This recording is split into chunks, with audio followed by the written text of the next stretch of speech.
For the last couple of days, been a lot of fans expecting coaches to be fired, assuming they would be fired, getting kind of gleeful about it sometimes. A whole lot of "I told you so" going around. And, well, those people are going to be throwing a big fit because we've now had the Monday press conferences. Nobody fired. I'm glad. I was not expecting anybody to be fired, but I was afraid. I do not think the coaches are the problem. I have said that. So I will go over what Coach Brown is actually talking about changing. Some rather critical injury updates and potentially critical injury updates, as well as a few other things. As soon as I go through this good old routine of "This is WVU football, going deep." I am Forrest Poston. And, well, don't want to say I'm happy today because it is way too soon after the Pitt loss, but I am a little less unhappy and ready to look forward to the Kansas game and the whole conference slate. Meanwhile, please subscribe, share, tell your friends, make comments, click the thumbs up, and click the notification bell. Especially if you're looking for a place that doesn't go too far off the deep end too quickly. Now, of course, others are saying I'm just drinking way too much of the Kool-Aid. Always a possibility. I have always liked Kool-Aid. Although preferably not the Jamestown flavor. Okay, a few of you will get the reference. The rest of you can look it up if you feel like it. Now, Coach Brown changes. What's going on? He said first thing when it comes to a situation like this, first thing he looks at is coaching. What are they doing? What can they do differently? What do they need to do differently? So there are some changes in that approach. Not going into a lot of details.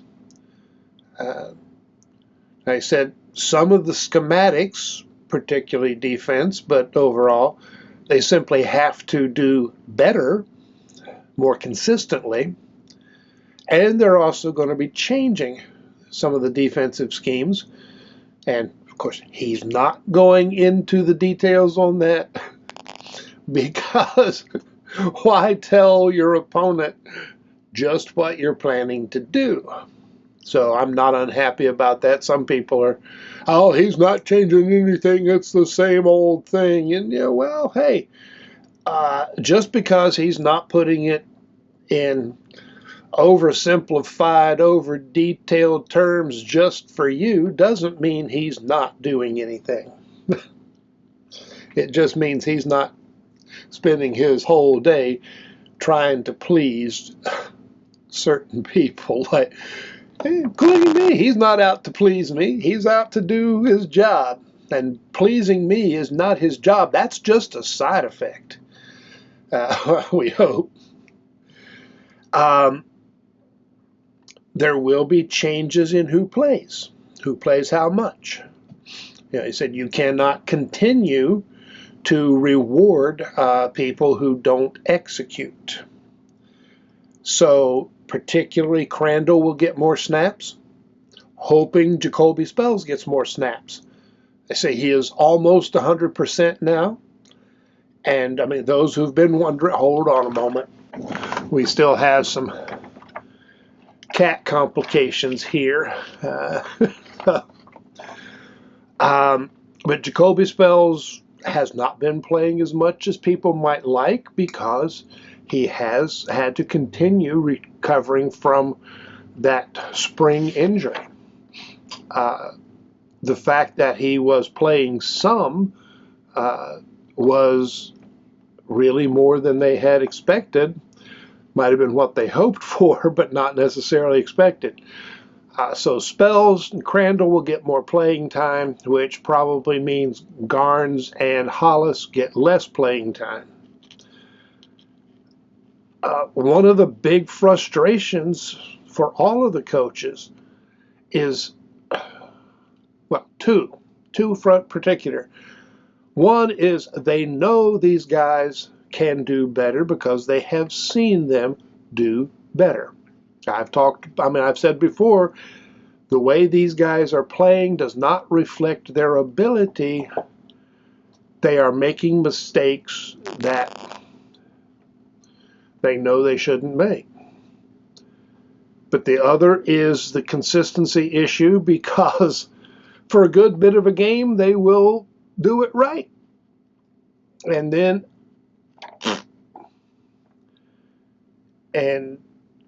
both coaches, the ones I've watched so far, have mentioned that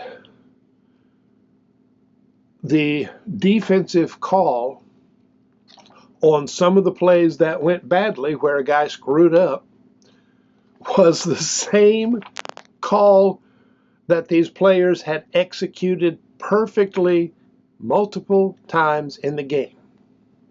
And then they don't. So they can do it. The coaches know they can do it. We know they can do it. We may not know what the call is at a given time, but we can see the results. We see when they stuff Pitt for 3 drives in a row. Or we can see when they stop Pitt on 2 third and less than 1.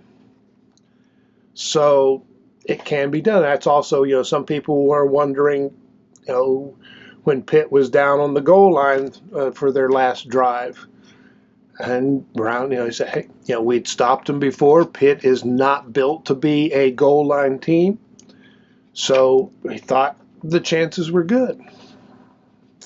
Didn't happen.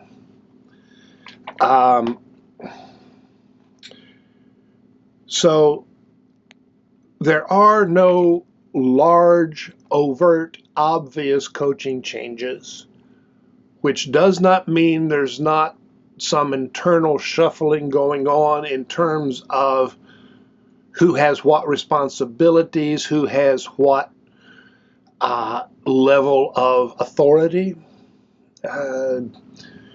Jordan Leslie remains the defensive coordinator. That's, not surprising to me. But has anything else changed behind the scenes? Well, it's behind the scenes. It wasn't asked about, wasn't mentioned, wasn't really hinted at, but might be happening. Especially since, guys who were just, assistants before, guys who, graduate assistants who weren't allowed to do much coaching and such, analysts, all of these guys now can be coaches. So they may shift some of that power around.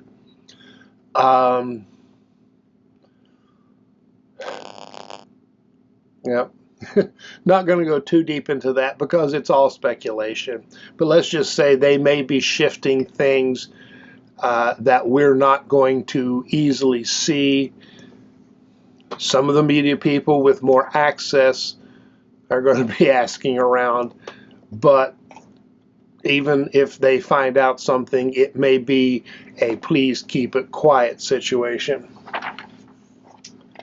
Good news is that Bob is feeling good enough to get up here on the desk. The bad news is I left a bag of treats up here. All right. Hopefully we won't get more interruptions. Injury updates. In some respects, long term, the biggest one is guy who's not on the team.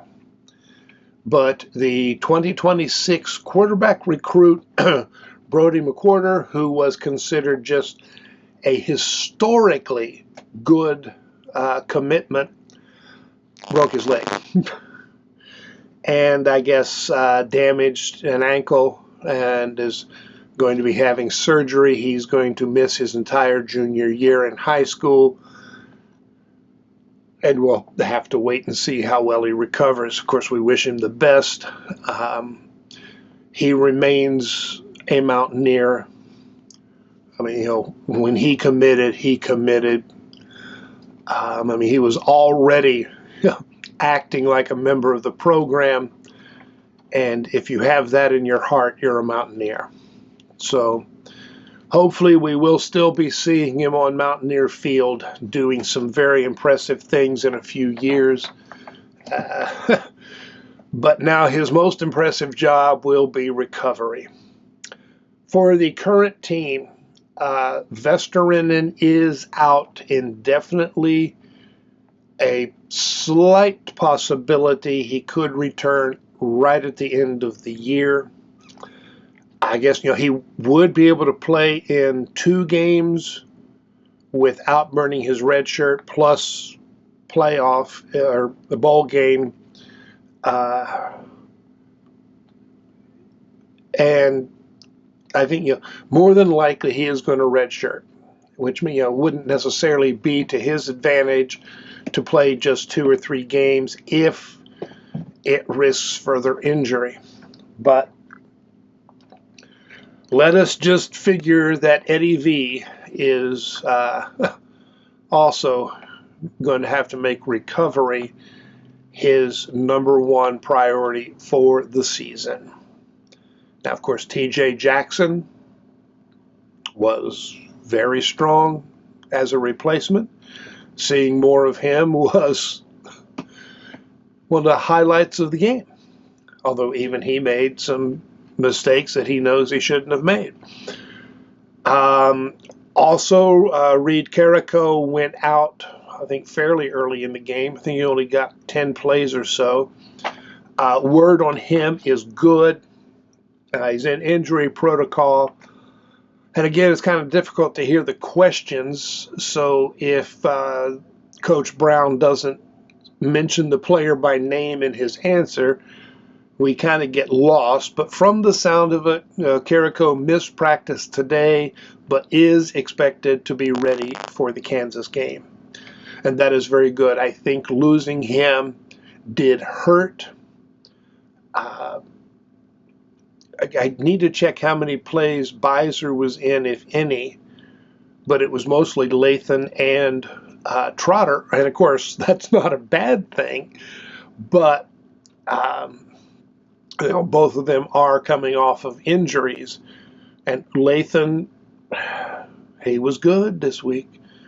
He played like Lathan from last year a lot more than he has in the previous 2 games, which was also something Coach Brown mentioned. And actually, I'll consider it bragging, and I'm going to do it anyway, because listening to Coach Brown and Coach Leslie, for that matter, I kind of felt like I was listening to a repeat of the videos I did in the last couple of days. Much of what I said about quarterback containment and related issues, they said. There was essential agreement on what went wrong and what went right. Now, of course, the coaches were able to be a lot more precise about it. And that did answer one of my questions about containment. Coach Brown specified, I mean, I only partially understand some of this, but he said B-gap issues are among the most difficult for all teams. And particularly, the line stunts a lot. And when the quarterback is getting loose wide, it's usually because the guy who is supposed to stunt to the outside comes in too much to the inside on the stunt, doesn't get that outside containment. And TJ Jackson talked about it as well. He said, they divide things up into quadrants and who's kind of supposed to be where, and they're not maintaining the right quadrants for the situation. So the coaches understand what's going wrong. The players understand what's going wrong. Everybody knows what needs to be done to fix it. So you work to fix it and do it better next time. You don't get to go back and fix what you did wrong before, but hey, they understand the problem. That's the thing. Another player in the backfield, and I didn't know that we would actually see him. He had some issues in summer, but Keon Washington is a player that Coach Brown said maybe not this week, but expect him to help this season. He said he was sick earlier. I thought it was an injury, but they don't give us many details on those things. But evidently he has essentially recovered, and he was working his way into playing time before things went bad health-wise. We weren't supposed to need that kind of depth, but I still expect guys like Garnes and Hollis to get their acts together. And evidently, the conversation has still centered around cornerbacks specifically. Has not been a lot of talk about safeties. So evidently, because I'd wondered in previous videos, were there situations where it was a misunderstanding between corner and safety, and if so, which was at fault? And evidently it has been the corners. Not a lot of talk about replacing safeties or more playing time to other safeties. Now, there's also, some things may not be going well with our redshirt freshmen, and